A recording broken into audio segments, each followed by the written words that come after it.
Could you just physically, literally try and do this ecosystem play? I guarantee you there's a lot of startups with a lot of funding money from VCs that would happily pay a 20, 30, maybe 50% premium if they can just be close to the action. Stick to who you are and do it through real estate. You're a real estate company. Let's talk about some more kind of inflated hot air.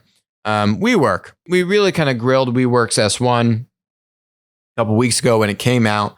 And this was one of their big growth initiatives called Powered by We. And it's basically like a white label service offering where WeWork will go and design your office space and help, I think, manage it for you if you're a large enterprise. They're kind of trying to bring like the WeWork ethos to enterprises and help you do this as a service.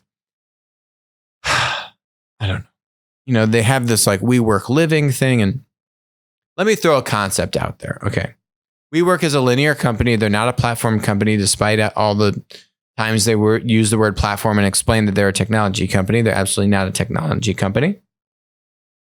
Let me give you an example of something really cool and I think innovative that WeWork could do, but you just don't see them doing it. What if WeWork goes and starts to buy buildings, like really buy landmark buildings? You know, they've got a big IPO to justify. And then you get some anchor tenants in there, right? You get some really cool, maybe some tech companies in there, or some really interesting, like blue chip kind of companies that are the key tenants in this space. And now you're really delivering upon this kind of, their whole ethos is kind of like bringing this ecosystem together. And that's why they say they're a tech company, because they have all these like this ecosystem and all these service offerings that they help the startups that are renting space from them kind of connect within the ecosystem. Whatever. Who do the startups want to be around? They want to be around big enterprises. They want to be around funds and money.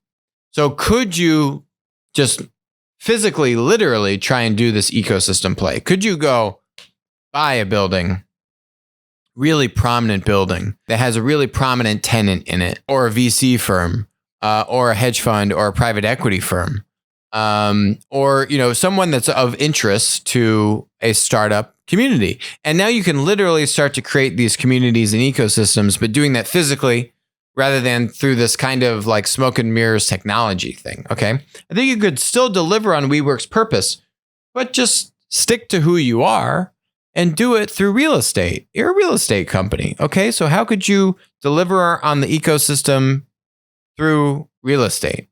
And I think that's where it gets really interesting, right? Like, I remember when Google bought the Port Authority building here in Manhattan, and it actually took them probably a handful of years before all the companies, it was a massive building. It was a multi-billion-dollar deal. The thing I think is as long as an aircraft carrier. It's huge.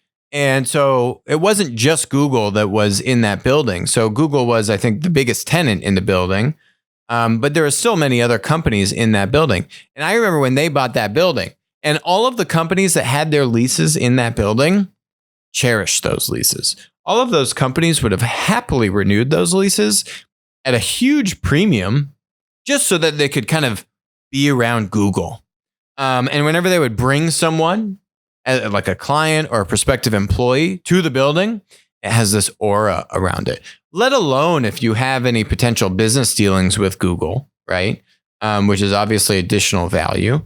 But just the kind of coolness and awe factor. What premium would you pay on? Would you pay an extra 20% premium? I guarantee you there's a lot of startups with a lot of funding money from VCs that would happily pay a 20, 30, maybe 50% premium if they can just be close to the action, literally in the same building as the dominant tech company in their industry, or the dominant, financial services company or fund in their industry, right?